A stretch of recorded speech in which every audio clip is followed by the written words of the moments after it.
Hello दोस्तों, नमस्कार। आज मैं पिछले जन्म का पाप की रोचक कहानी सुनाने जा रहा हूँ। ध्यान से सुनिए। गांव के किनारे बसे एक छोटे से घर में आरव नाम का एक युवक रहता था। उसका जीवन बाहर से देखने में सामान्य लगता था, लेकिन उसके भीतर एक अजीब बेचैनी हमेशा चलती रहती थी। उसे अक्सर ऐसे सपने आते थे जिनमें वह किसी और दुनिया में, किसी और रूप में जी रहा होता था। उन सपनों में एक अंधेरा महल, एक निर्दयी राजा और एक मासूम किसान की छवि बार बार सामने आती थी। आरव इन सपनों से घबरा जाता था। कई बार वह रात को पसीने में भीगकर उठ जाता और सोचता, ये सब क्या है? मैं कौन हूँ और ये लोग कौन हैं? एक दिन वह अपने गांव के पास स्थित पुराने मंदिर में गया। वहाँ एक वृद्ध साधु बैठे रहते थे, जिन्हें लोग बहुत ज्ञानी मानते थे। आरव ने उनके सामने अपनी समस्या रखी। साधु ने उसकी आंखों में गहराई से देखा और बोले, बेटा, हर आत्मा अपने कर्मों का फल भोगती है। जो तुम्हें दिख रहा है वह कोई कल्पना नहीं, वह तुम्हारे पिछले जन्म की सच्चाई है। आरव चौंक गया। पिछला जन्म? साधु ने सिर हिलाया। हाँ, और उसमें तुमने ऐसा पाप किया था जिसकी छाया आज भी तुम्हारा पीछा कर रही है। यह सुनकर आरव का दिल तेज धड़कने लगा। उसने विनती की, महाराज, कृपया मुझे सब बताइए।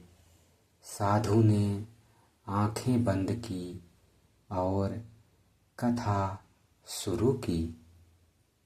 बहुत समय पहले एक समृद्ध राज्य था, विराजपुर। वहाँ का राजा वीरेंद्र बहुत शक्तिशाली था, लेकिन उतना ही अहंकारी और निर्दयी भी। उसे अपनी ताकत पर इतना घमंड था कि वह प्रजा को अपने दासों की तरह समझता था। राजा वीरेंद्र के दरबार में एक मंत्री था, आर्यकेतु। वही आत्मा आज के समय में आरव के रूप में जन्मी थी। आर्यकेतु बुद्धिमान था, लेकिन लालच और महत्वाकांक्षा ने उसके हृदय को कठोर बना दिया था। वह राजा को खुश करने के लिए किसी भी हद तक जा सकता था। एक दिन राज्य में भयंकर अकाल पड़ा। खेत सूख गए, पानी खत्म हो गया और लोग भूख से मरने लगे।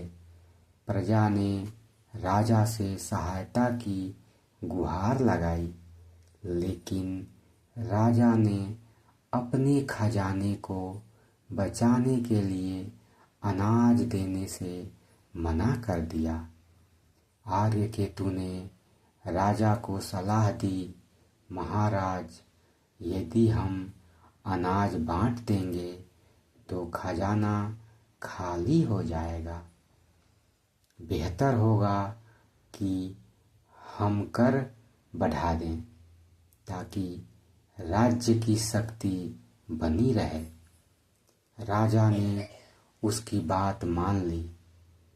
कर और भी बढ़ा दिए गए। गरीब किसानों के पास देने के लिए कुछ नहीं था, लेकिन सैनिक जबरदस्ती उनसे अनाज और धन छीन लेते थे। उसी गांव में एक किसान रहता था, धनराम। वह ईमानदार और मेहनती था। उसके पास थोड़ी सी जमीन थी जिससे वह अपने परिवार का पालन करता था। अकाल के कारण उसकी फसल भी नष्ट हो गई थी। फिर भी उसने जैसे तैसे अपने परिवार को संभाला। लेकिन जब सैनिक उसके घर पहुंचे और कर मांगा तो वह असहाय होकर बोला, महाराज, मेरे पास कुछ भी नहीं है। मेरे बच्चे भूखे हैं। सैनिकों ने उसकी एक न सुनी और उसे पकड़कर दरबार में ले आए। दरबार में आर्यकेतु बैठा था। उसने कठोर स्वर में पूछा, कर क्यों नहीं दिया?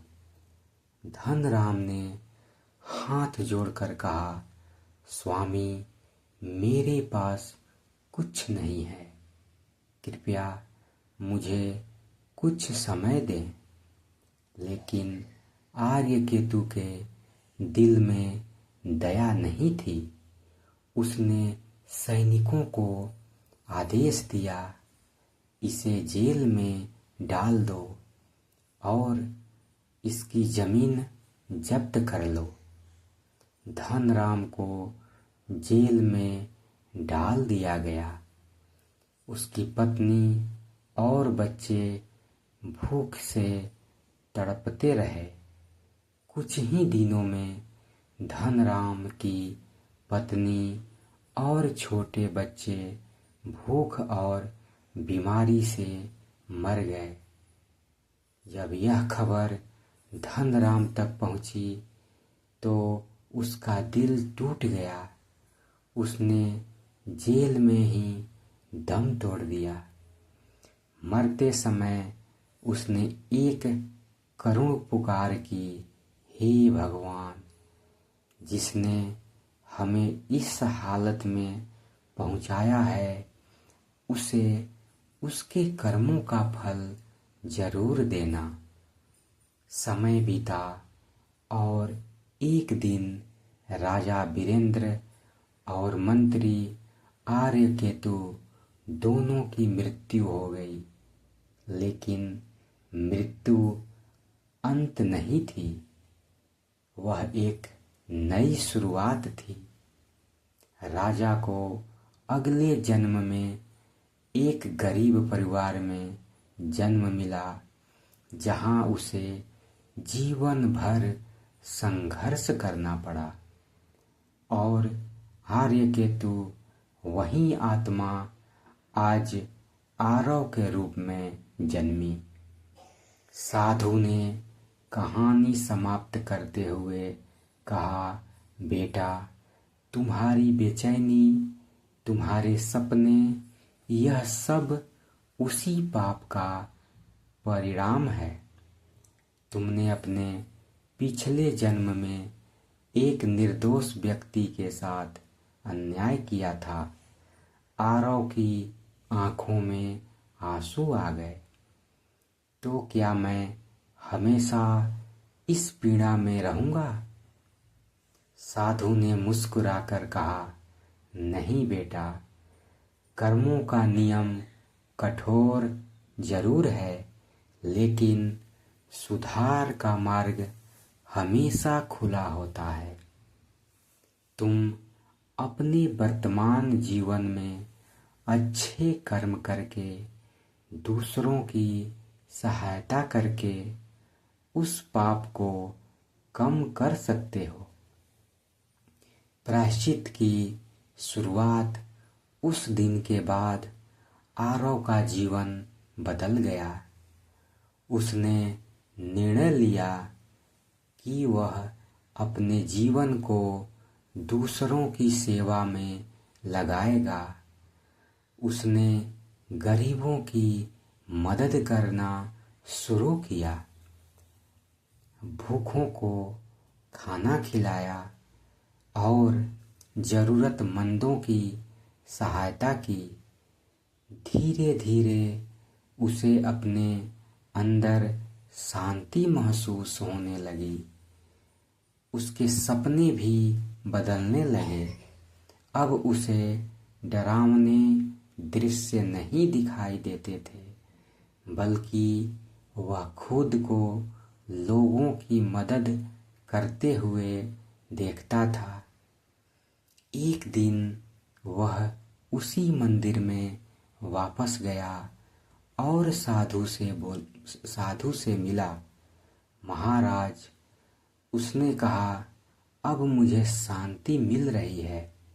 साधु ने मुस्कुराकर कहा, यही कर्मों का चक्र है बेटा। बुरे कर्म दुख लाते हैं और अच्छे कर्म शांति।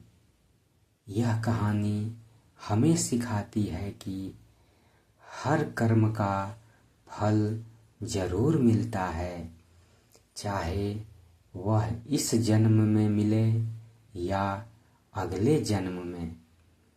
किसी के साथ अन्याय करना, दूसरों के दर्द को नज़रअंदाज करना, यह सब अंत में हमें ही भुगतना पड़ता है। लेकिन अच्छी बात यह है कि इंसान अपने कर्मों को बदल सकता है। यदि हम अपने जीवन में दया, प्रेम और सेवा को अपनाएं, तो हम अपने पिछले पापों को भी कम कर सकते हैं। आरव की कहानी सिर्फ एक व्यक्ति की कहानी नहीं है, बल्कि हर उस इंसान की कहानी है जो अपने कर्मों के कारण जीवन में संघर्ष करता है। अगर हम समझ जाएं कि हर छोटा बड़ा कर्म मायने रखता है, तो हम एक बेहतर जीवन जी सकते हैं। धन्यवाद दोस्तों। अगर यह कहानी आपको अच्छी लगी हो तो चैनल को लाइक करें, सब्सक्राइब करें और वीडियो को शेयर करें, चैनल को सपोर्ट करें। धन्यवाद।